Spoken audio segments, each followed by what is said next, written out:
ፍቅር እስከ መቃብር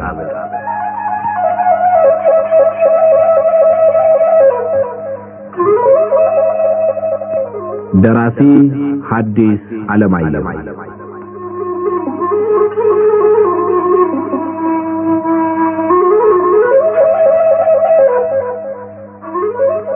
ተራኪ ወጋየሁ ንጋቱ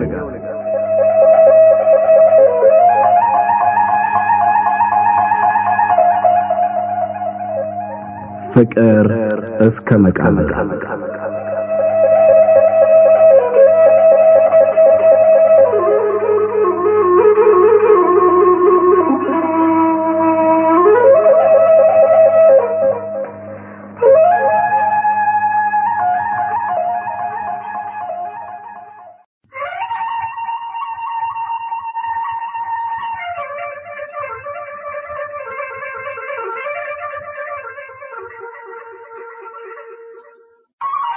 ከዚያም የሌሊት ዘበኛው ለሴት እልፍኝ አሽከሯ ነግሮ የሴት እልፍኝ አሽከሯ እመቤቷን ቀስቅሳ የጌቶችን መምጣት ስትነግር ወይዘሮ ጥሩ ሳያስቡት ሳይሰናዱ ድንገት ባላቸው በዚያ ሰዓት በመድረሳቸው ደንግጠው ግራ ገባቸው።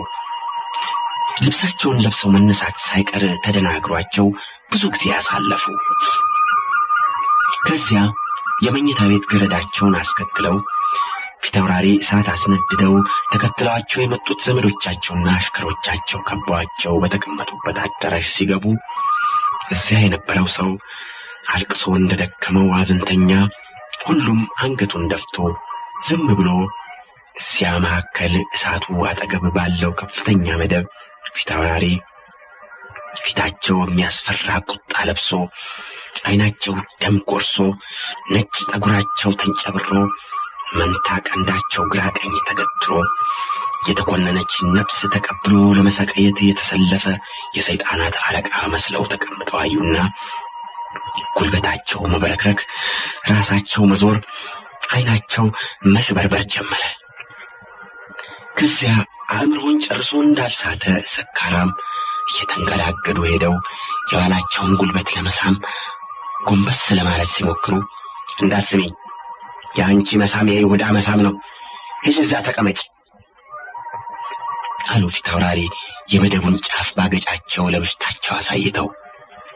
ወይዘሮ ጥሩ እየተንቀጠቀጡ ሄደው ሲቀመጡ ያችን ደግሞ ልጅ ተብዬይቱን ጥሪያት አንቺ አሉ ብሽታቸውን ተከትላ የመጣችውን አሽከር። አሽከሯ በሰብለ እልፍኝ ሄዳ ቀስቅሳ ጌቶች መምጣታቸውንና ከመቆጣታቸው የተነሳ ሰው ሁሉ ፈርቶ የሚተነፍስ የሌለ መሆኑን ስትነግራት ያኑ የሷን ጉድ ሰምተው መምጣታቸው ገብቷት ለጊዜው ደነገጠች። በኋላ ትንሽ ተቀምጣ ስታስብ ቆይታ ያለኝታዋ የተስፋዋ መጨረሻ መሆኑን ስትረዳ ፍርሃቱም ድንጋጤውም ተዋትና ለሚጠይቋት ሁሉ በድፍረት ለመመለስ ቆርጣ ሳትሸበር ሳትቸኩል ቀስ ብላ ሄዳ አባቷን ለመሳም መሞከር ይቅርና ሰላም እንኳን ሳትል ከፊታቸው ዝም ብላ ቆመች። አለንጋዬን አምጣ አንተ አሉ ፊታውራሪ ጋሻ ጃግሬውን። ልጃቸው ገና በሩን ስትገባ ሲያዩት ቁጣቸው እንደ እሳት በፊታቸው ሲነድ እየታየ እስቲ ለሁሉም አሽከሮች ይመለሱ አሉ ባላምባራስ ምትኩ። አሽከሮች ወጥተው ቤተ ዘመድ ብቻ ሲቀር የሆነውን ሁሉ ንገሪኝ አንቺ አሉ ፊታውራሪ የልጃቸውን መጥፎነት ለመግለጽ የሚበቃ ስድብ አጥተው እየፈለጉ። በይ ንገሪኝ የውስጡን ገላሽን ገልብጬ በላይ ሳላረገው ንገሪኝ አንቺ እነተቢስ ወራዳ አንቺ ባስቀመጡሽ ቦታ የማትገኝ ሰው አዋራጅ። ምን ለማወቅ ነው የሚፈልጉት? ይጠይቁኝና የውስጡን ገላዬን በላይ ለማድረግ ሳይደክሙ እውነቱን ልንገሩ። እንደው ደስ የሚለው የውስጡን ገላዬን በላይ ማድረጉ እንደሆነ ግን መጠየቅም አያስፈልግ ይኸው ፊቱ ቆሜለታለሁ አለች ሰብለ ለኑሮ ተስፋ መቁረጧ አባቷን እንደ ኮሶ መጥላቷ እንደ ጥንብ መጠየፏ እንደ ትንኝ መናቋ ቃል ሁሉ ተሰብስቦ ሊገልጸው እንደማይችል ሆኖ በፊቷ እየታየ ፊታውራሪ የልጃቸውን ሁኔታ ከፊቷ ሲያዩ በቁጣ ፈንታ ፍርሃት ገባቸው። እንኳን ከሰውነት የተቆረሰ ከደም የተቀነሰ የሚወዱት ልጅ የባዕድ ወዳጅ ምርር ብሎ ሲጠላ ያሳዝናል፣ ያስጨንቃል። ስለዚህ ፊታውራሪ ተስፋ የመቁረጥና የመጥላት ፊት በልጃቸው ላይ ሲያዩ ያ ቀን የአባትና ልጅነታቸው መጨረሻ መስሎ ታያቸውና ፈርተው ከማርቆስ ሌትና ቀን ጋልበው የመጡለትን ሰውን ሁሉ ያናክል ያሸበሩበትን ነገር አለሳልሰው የሚናገሩበት መንገድ አጥተው ይቸገሩ ጀመር። ሰብለ አንቺ ነሽ ሌላ አሉ ዝም ብለው ፊቷን ሲያጠኑ ቆይተው። እኔ ሰብለ ነኝ፣ ምን ሌላ ያመሰለው? አነጋገርሽ፣ ፊትሽ ማወቅ የሚፈልጉትን ይጠይቁኝና እውነቱን ልንገሮ ነው ያልኩት። አሁን የሚጠይቁኝና ልንገሮ። አባትሽ እኮ ነኝ። አባት ልጁን መቆጣት በእኔ አልተጀመረም። እውነትም ይሁን ሐሰት ያንቺንም የኔንም ክብር የሚነካ በቤታችን ላይ ውርደትና ፍረት የሚያመጣ ወሬ ማርቆስ ድረስ ተወርቶ በመጨረሻ ለኔም ስለደረሰኝ በዚህ ባዝንና ብቆጣ አይብዛብኝ።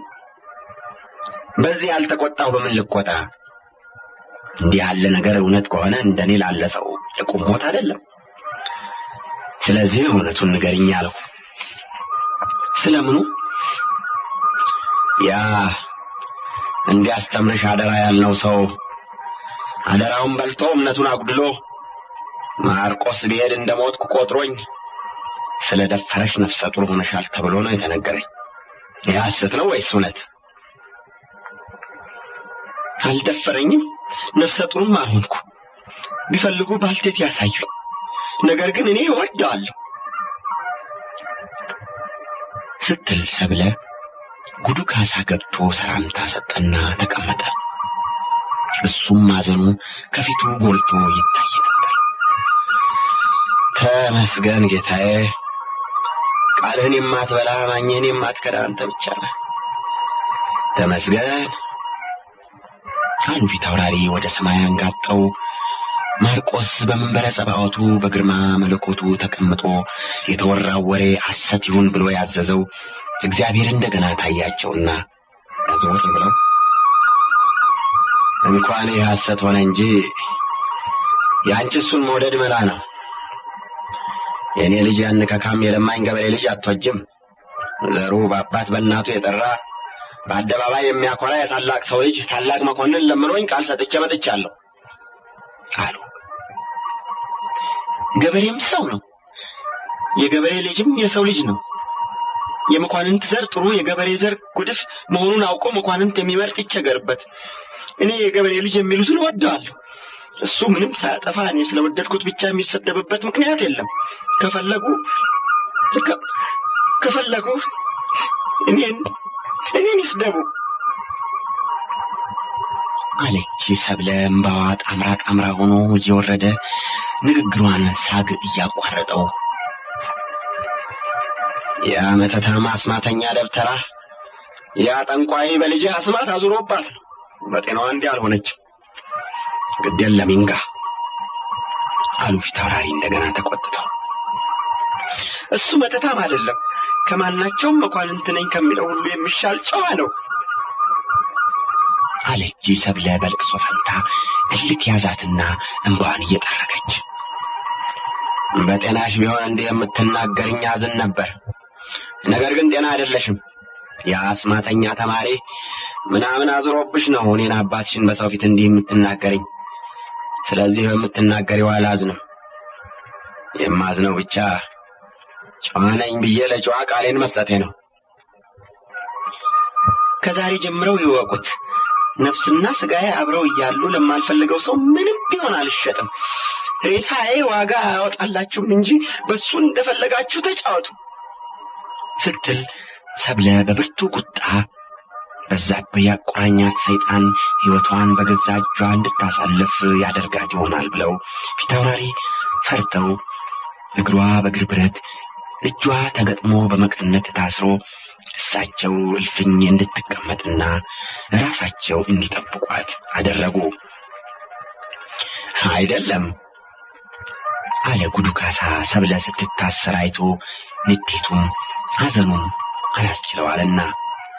አይደለም ምን ነው እቺ ልጅ እስከዛሬ የሰቀይዋት አንሶ የአባት ደመኛ ሆኖ ስቃዩን ባያስረዝሙባት ቢበቃት ምን አለ? እውነቱን ካልነገርሽኝ ገርፍሻለሁ ብሎ ማስፈራራት፣ እውነቱን ስትነግሮ እውነቱ ከሷ ከንቱ ሐሳብ ጋር ባለመስማማቱ ሰይጣን ነው ያናገረሽ አስማት ዞሮብሽ ነው ብለው አስረው ማሰቂያት ምን አድርጊ ይሏታል? ባቆይ ተዋት የፈለገችውን ደስ የሚላትን ታድርግ። ይህኔ መሸሻ ልጅ የገበሬ ልጅ የደሃ ልጅ ታግባ። የገበሬ ልጅ ማግባት ደስ የሚያሰኛት ከሆነ ሰው ለሚወዳት ልጁ የምትወደውን ከማድረግ ሌላ ምን የተሻለ ነገር አለ? ለሀብቱ እንደሆነ የሱ ሀብት እንኳን ለአንዲት ልጅ ለብዙ ይበቃል። ያለዚያም እኛ ዘመዶቿ ተረዳድተን እናቋቁማቸዋለን። ዘሩንስ ደሙንስ እናንተና ዘመዶቿ ተረዳድታችሁ ለውጣችሁ የጌታ ዘር የባላባት ልጅ ታደርጉታላችሁ። ሰው ጌታ ተብሎ ልጁም የጌታ ልጅ ተብሎ የሚከበርና የሚታፈር በሀብቱ ቀጥሎም በችሎታው ነው እንጂ በዘሩ በደሙ አይደለም። እሱ ብዙ ሎሌ ያሳደው እንዲህ ተዘባልነው የሚኖሩ በሀብቱ ነው እንጂ በዘሩ አይደለም። በዘር ቢሆን ኖሮ ከሱ ዘመዶች ብዙዎቹ አንዳንድ በሬ እንኳን አጥተው ለሰው ግብርና ተቀጥረው ባልኖሩ ነበር። ብዙዎች የእጅ ወረት እንኳን አጥተው የነጋዴ ጎረደማኖች የነጋዴ ጫኞች ባልሆኑ ነበር። ብቻዬን ሁሉ እንተውና ባኮይ ተዋት የምትወደውን ታግባ። ባካችሁ ይሄ ሰው የሚናገረውን አያውቅምና አንድ በሉልኝ። የምትወደውን ታግባ ይለኛል። ሰው አስማት ከዞረበት ሰይጣን ከተቆራኘው የሚወደውን ምን እንደሆነ ያውቃል። ሰው ጤና ከሆነ ያላቸው ያለ ጓደኛው ይወዳል። ቢወድስ እንኳን እንደሱ ያለች ቆንጆ በገኝስ ብትሆን በብዙ ሰው ፊት ገሌን ወድጃለሁና አገባለሁ ብላ ተናግራ ታውቃለች። ባካችሁ ይህን ሰው ዝም አሰኙልኝ። የምትወደውን ታግባ ይለኛል።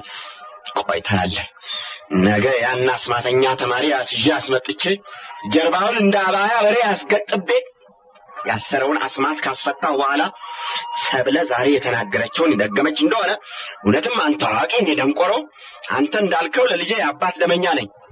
አሁን ዝም በለኝ በንጉስ። ካሳ ለሰብለ አጎት ነህ እንጂ አባት አይደለህም እኮ። ስለዚህ ለሷ ደስታ ከአባቷ የበለጠ አስባለሁ ብትል ሰው ቀበጥክ ይልሃል። እንዲያውም በዛብህ አስማት አዞረባት ሰይጣን አቆራኛት ተብሎ በከንቱ ይታማል እንጂ ለልጅቱ አስማትና ሰይጣን የሆናት ያንተ ትምህርት ነው። ሰው ሁሉ ሰው ነው። ሰው የሚወደውን እንጂ የሚመስለውን ማግባት የለበትም እያልክ ሰብከህ ነው እዚህ ያደረስካት። አንተ ባሪያ አግብተህ ለወገን ሁሉ ማፈሪያ መሆንህ አንሶ ደግሞ ሰው ቤት ገብተህ አትበጥብጥ። ሁለተኛም እዚህ ቤት እንዳትደርስ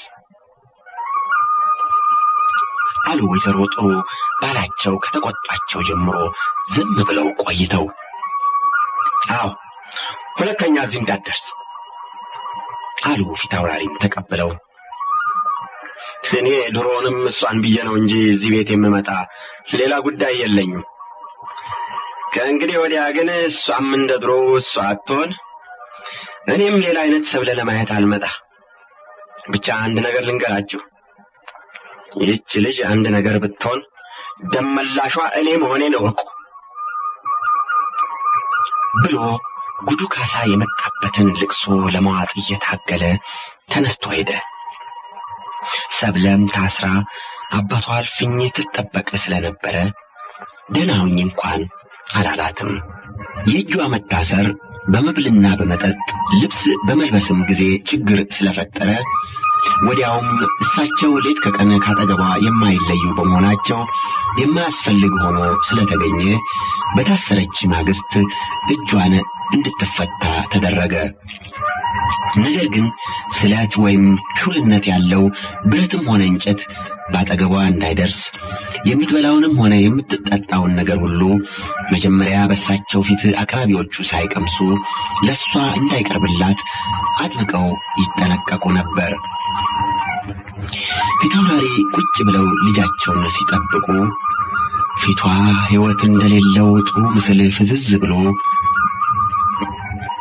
አይኖቿ ቡዝዝ ብለው ፊት ለፊት ተተክለው ይቆዩና ድንገት እንባዋ በጉንጯ ያወጣውን መንገድ ተከትሎ ሲሄድ የማያቋርጥ ሳግ ሲተናነቃት ያዩና ወይኔ መሸሻ የአጥማጄ አስማተኛ ተማሪ በልጅ ተጫወተባት። ምን ነው ጌታዬ እንደ ላንድ አፍታ በእጄ ጥለው በልጅ እንደተጫወተ ጀርባውን የዝንብ መጫወቻ ባደርገው ሌላ ምንም አልለምንም። ይህን ብቻ ጌታዬ ይህን ብቻ አድርግልኝ ይላሉ በብርቱ ስሜት አይኖቻቸውን እግዚአብሔር ወዳለበት ወደ ላይ አንስተው። ነገር ግን ፈረሰኞች የማንኩሳን የአዲስ አበባን የደብረ ወርቅንና የሲኖዳን መንገድ እየተከተሉ እግረኞች ዲማ ውስጥ የበዛብህ ወዳጆች ናቸው የሚባሉትን ሰዎች ሁሉ ቤት በየምክንያቱ እየገቡ 3 ቀን ሙሉ በዛብህን ፈልገው ስላጡት እንደማይገኝ ተስፋ ተቆርጦ ፊታውራሪ መፍትሄ ጸርና መፍትሄ ስራይ የሚያውቅ ሌላ ሰው በሚስጥር ተፈልጎ ቢገኝ የጠየቀውን ዋጋ እሰጣለሁ ብለው ያስፈልጉ ጀመር። በዛብህ በበኩሉ የፍቅርና የፍርሃት እስረኛ ሆኖ ጉዱ ካሳ ቤት ተሸሽጎ በሰብለ የደረሰው ከሰማው ብዙ ጊዜ ጎልቶ ብዙ ጊዜ በርክቶ እየታየው ነፃ ሳለች የነበረችውና የዚያን ጊዜ የሆነችው እየተለዋወጠ እየታየው የሚበላው ባፉ እየተንከራተተ አይዋጥለት ቢተኛ እንቅልፍ አይወስደው እያደር እንደ ቀረፈቱት ዛፍ እየጠወለገና እየደረቀ ይታይ ነበር። ያስሯት እኔን አስማት አድርጎባታል ብለው ከሆነና እኔ እጄ ፈታው ካላልኩ የማይፈቷት ከሆነ አሁን ብሄድና ናኩ ተከን ወይም ጸሎተ ሃይማኖትን ደግሜ ፈትቻለሁ ብል ምን አለ? መቼም የምደግመውን እያሰማ ድግም አይሉኝ አለ ከጉዱ ካሳ ጋር ይህኑ ነገር አንስተው ሲወያዩ። ነገሩ በዚህ ብቻማ የሚያልቅ ቢሆን ምን ያስቸግር ኖሯል? ታዲያ ሌላ ምን ይኖራል? ምን ነው ነገር የለም እገርፈዋለሁ ብለው እኮ ነው የሚፈክሩ። ደግሞ ካገኙ እንደፈከሩት ማድረጋቸው አይቀርም፣ ባለጌ ናቸው። ታዲያ ይግረፉኝ እንጂ ምን አለ? እሷ ታስራ ከምትሰቀይ ይግረፉኝ፣ ነገ የሚድን ቁስና አይደል? አዎ የተገረፈ ጀርባ ቶሎ ይድን ይሆናል። የተሰበረ ልብ ግን እንጃ። እንዴት? ስትገረፍ አይታ ወይም መገረፍን ሰምታ ሰው የምትሆን ይመስላል? በአትሞት ልቧ እንደተሰበረ ይቀራል። ለምን ሰደቡት ብላ ያን ያክል ያለቀሰች ያን ያክል የምትሆነውን ያጣች መገረፍን ያየች ወይም የሰማች እንደሆነ ሰው እንደማትሆን አውቃለሁ። ስለዚህ ከምትሞት ወይም ልብ የሚሰብር ሐዘን ከሚደርስባት ታስራ ብትቆይ ይሻላል። ወዲያው ስንት ቀን አስረው ያኖሯት መሰለ? አሁን ይፈቷታል። ጉዱ ካሳ ሲናገር በዛብህ አንገቱን ደፍቶ እየሰማ እንባው ፊቱን ሳይነካ መሬት ላይ ይንቀባጠብ ነበር።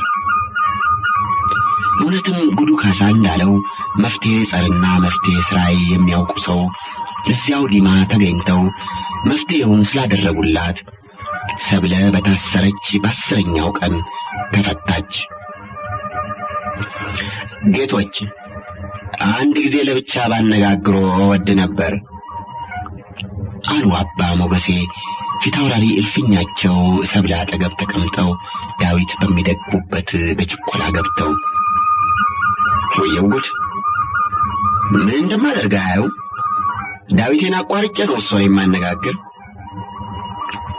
ግድ የለም ያቋርጡት፣ ዋና ነገር ነው።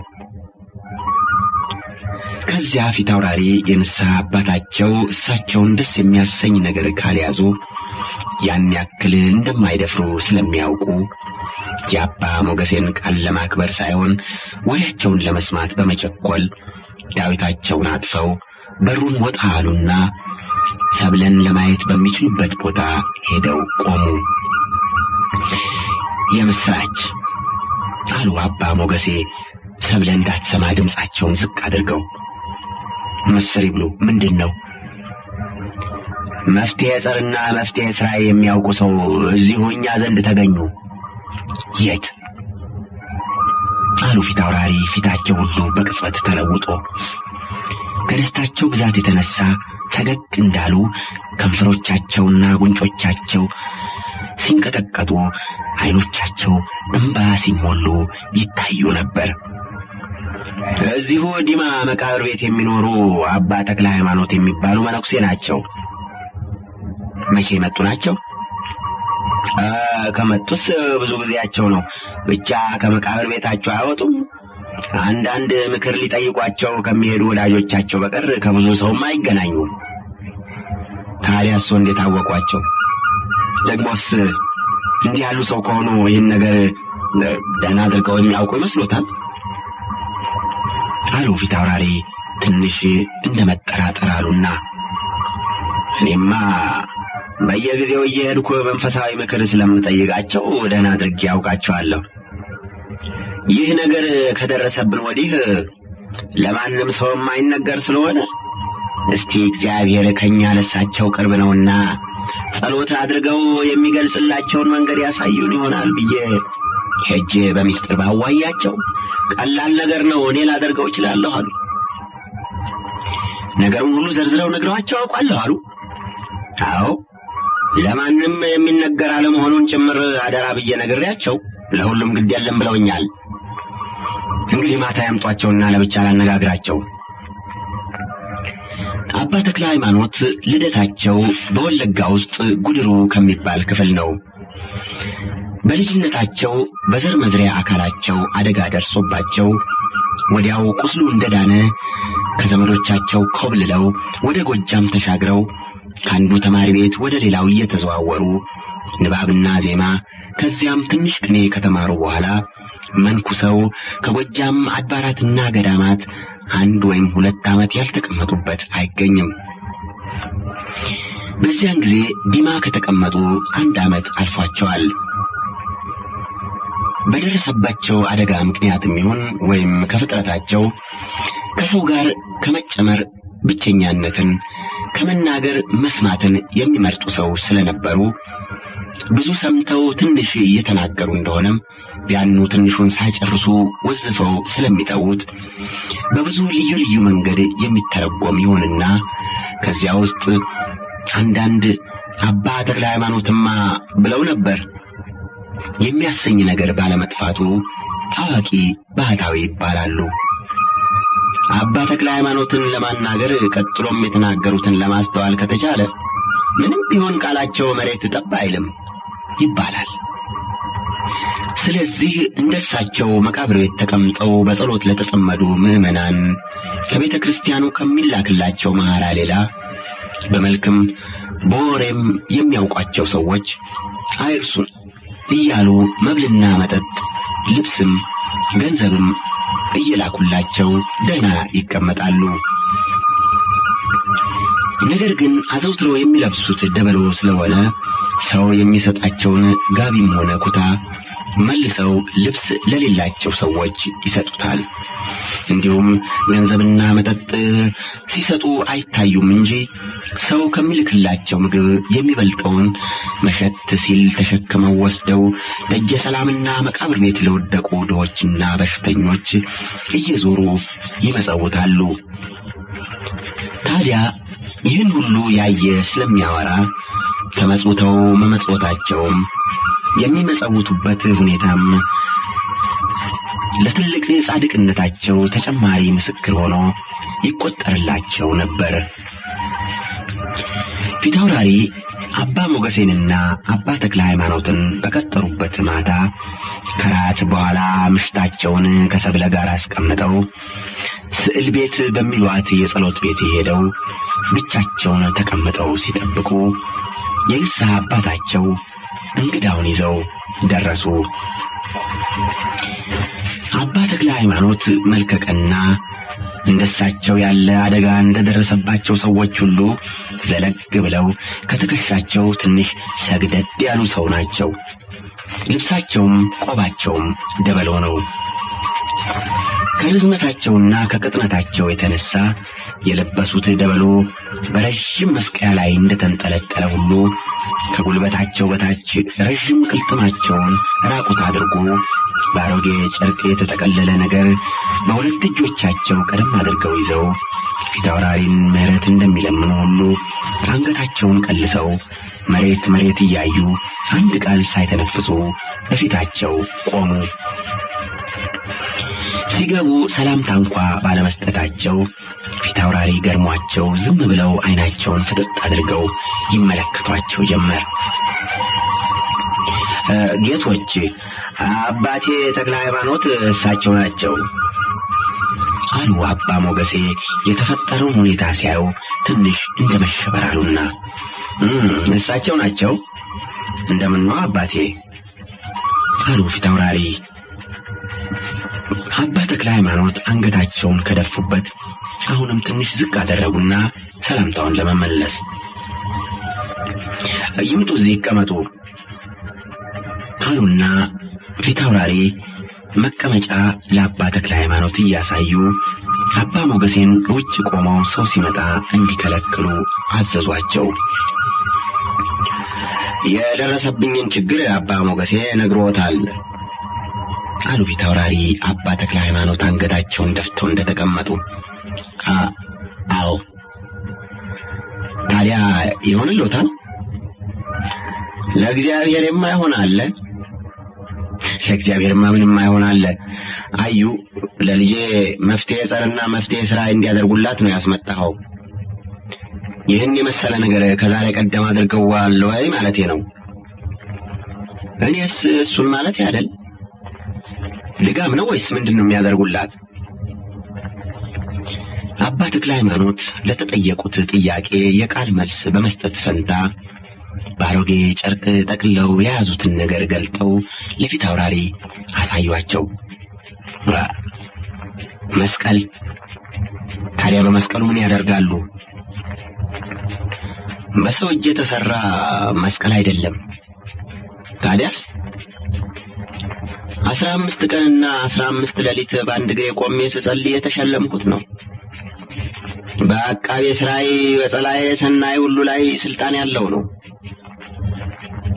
ከማን ነው የተሸለሙት?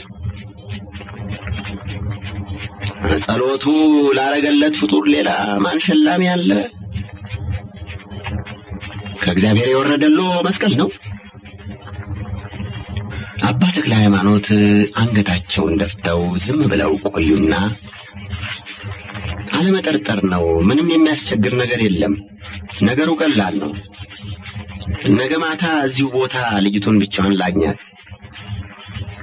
ብለው ለመሄድ ተነሱ።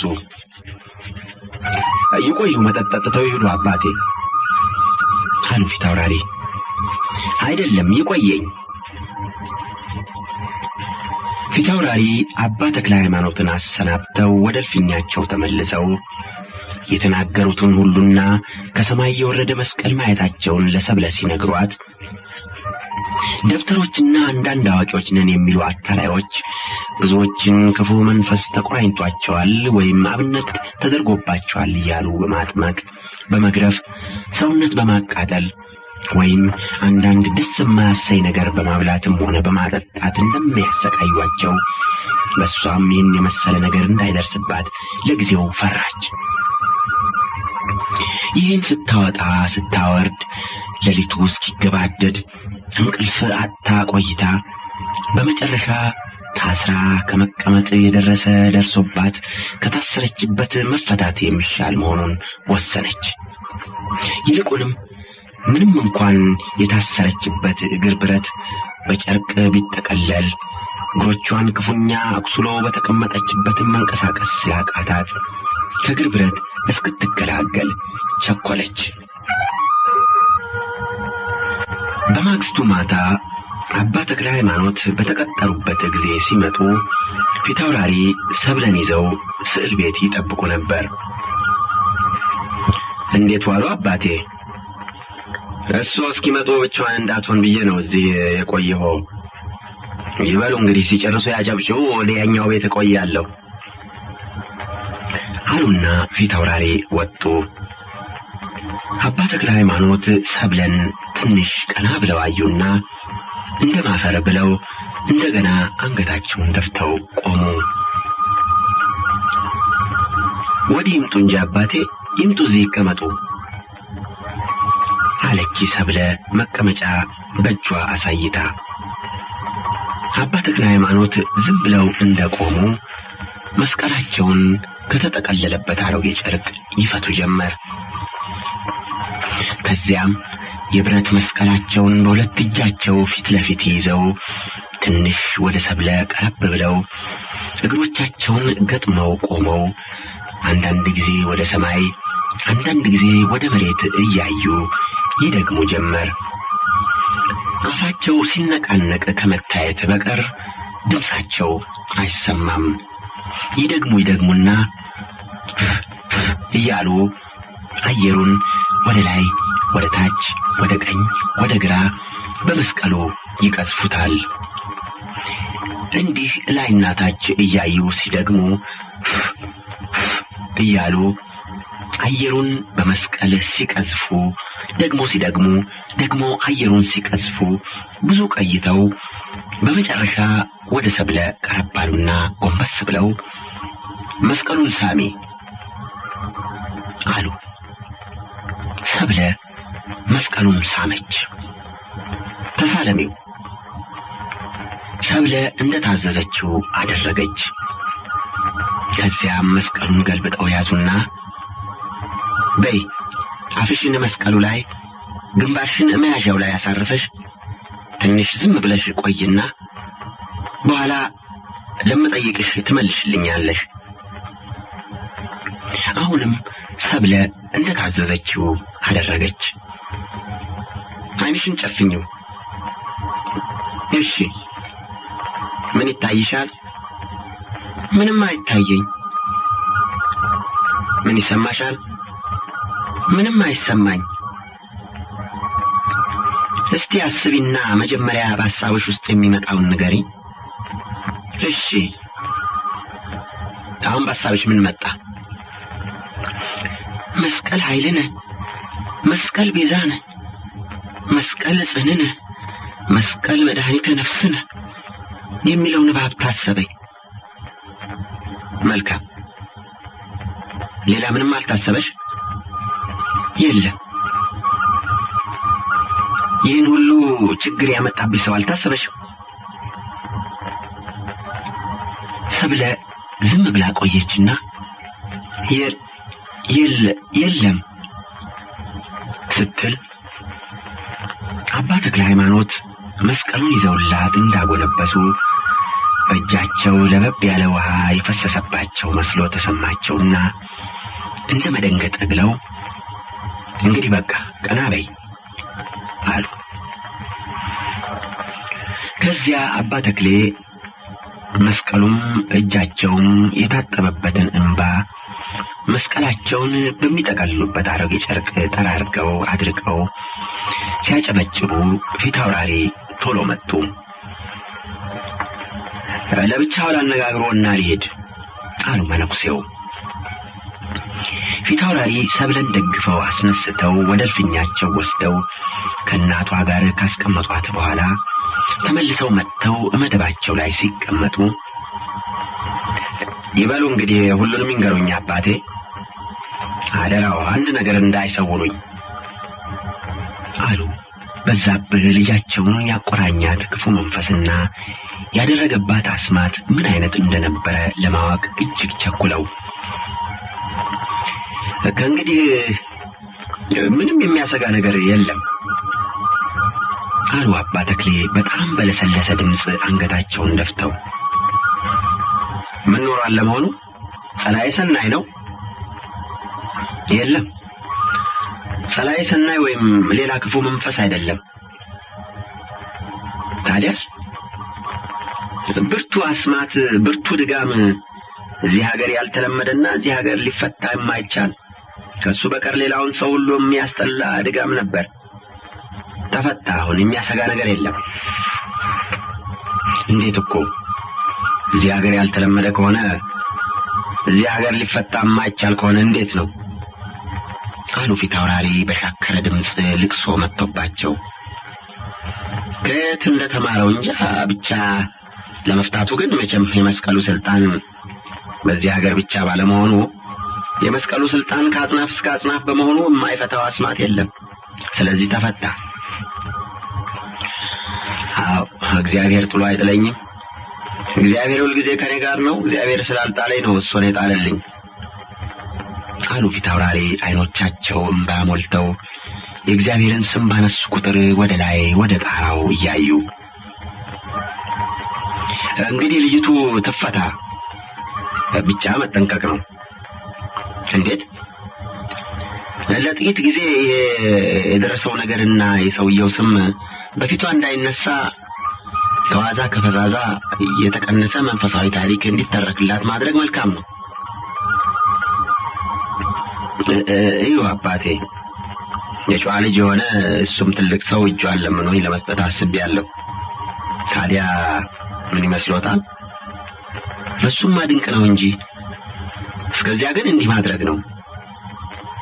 እስከ ስንት ጊዜ? የ3 የ4 ወር ዕድሜ።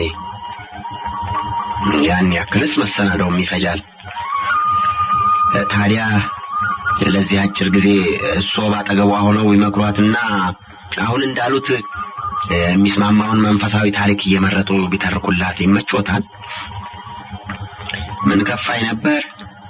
ነገር ግን ለብዙ ሰው ነፍስ ባላደራ ስለሆንኩ ጸሎት እንዳይታጎልብኝና ደግሞ ከመመናን እየተመጸወትኩ የምመጸውታቸው ድውያን እንዳይቸገሩብኝ ነው እንጂ አሉ አባ ለመስማት በሚያስቸግር ዝቅተኛ ድምጽ። ጸሎቱ ሲጨርሱ የሚሰጧት ምክር ይበቃል። ለምጽዋቱ ግን ጭራሽ አያስቡ። እህል ውሃም ይሁን ገንዘብ የሚፈልጉትን ያክል እንሰጦታለን። ልጄ ደህና ሆና የአባት ወግ ከደረሰኝ ከእንግዲህ ወዲያ ገንዘብ ቆጥቤ የማደርገው ነገር የለም። እንኳን ዛሬ ድሮም ገንዘብ ቆጣቢ አይደለሁም። እስቲ ጸሎት አድርጌ እግዚአብሔርን ፈቃድ ልጠይቅና መልሱን ነገ አባቴ ሞገሴ መጥተው ልንገራቸው። መልካም፣ እንግዲህ መጠጥ ጠጥተው ይሄዱ። የድካሙንም አሁን ሰጦታለሁ አሉና ፊት አውራሪ ገንዘብም መጠጥም ለመስጠት መነኩሴውን ይዘው ወደ እልፍኝ ለመሄድ ሲነሱ መጠጡ ነው እንጂ ገንዘቡ ለኔ አይደለም። አሁን ወስጄ ለተቸገሩ ድሆች የምመጸውተው ነው። የምመጸውተውም ስለ ራሴ አይደለም፣ ስለ መጸወቱኝ ሰዎች ነው አሉ አባ ተክሌ። ነው እንጂ እውነት ነው። እሱም ምን ኃጢአት ኖሮቦ ይመጸውታሉ? ስለኛ ስለ ሁላችን ነው። በበነጋው አባ ሞገሴ መጥተው አባ ተክለ ሃይማኖት ጸሎት አድርገው ፊት አውራሪ የጠየቁትን ለመፈጸም የተፈቀደላቸው መሆኑን አስታወቁ።